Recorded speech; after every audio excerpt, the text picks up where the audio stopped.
উপরে। একবার এক স্থানে নাসিমা ও নাইমা নামে দু বোন বাস করত। প্রতিদিন তারা বন থেকে ফুল তুলে সেগুলি বাজারে বিক্রি করত।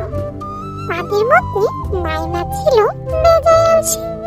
একদিন সে বলল, নাসিমা, আমি আজ বনে যেতে পারবো না, তুমি একা একা যাও। পথে মধ্যে নাসিমা এক বৃদ্ধ মহিলা দেখা পেল। সে তাকে বলল, তোমার কাছে কি সুন্দর ফুল, আমাকে কি কয়েকটি দেবে? তার কথা শুনে নাসিমা তাকে কয়েকটি ফুল দিল। নাসিমা জানতো সে আজ কম ফুলের জন্য কম টাকা পাবে, তবুও সুখী এই কারণে যে সে একজনকে খুশি করতে পেরেছে। বৃদ্ধা মহিলাটি ছিল আসলে ছদ্মবেশে একটি পরী। সে বলল, আমি তোমাকে পরীক্ষা করছিলাম, তুমি সোজা বাজারে চলে যাও, সেখানে এক রাজপুত্র তোমাকে বিয়ের প্রস্তাব দেবে।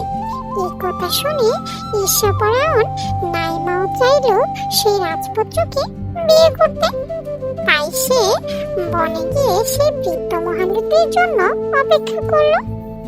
কিন্তু তার পরিবর্তে সে দেখা পেল এক সুন্দরী নারী।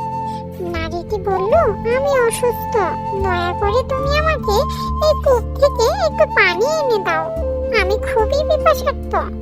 নাইমা বলল, তোমার যদি পানির প্রয়োজন হয় তাহলে তুমি নিজে পথ তুলে নাও, আমি তোমার চাকর নই। কিন্তু এই নারীটি ছিল আসলে সেই পরী। সে বলল, তুমি বড় নির্দয়া, আমি তোমাকে কোনো পুরস্কার দেব না। এবার নাইমা তার ভুল বুঝতে পেরে তার কাছে তার দুর্ব্যবহারের জন্য প্রার্থনা করল।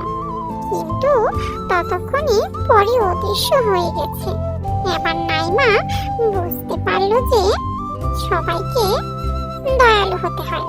শিক্ষা: সর্বদা সবার সাথে ভালো ব্যবহার সুফল বয়ে আনে। Subscribe my channel.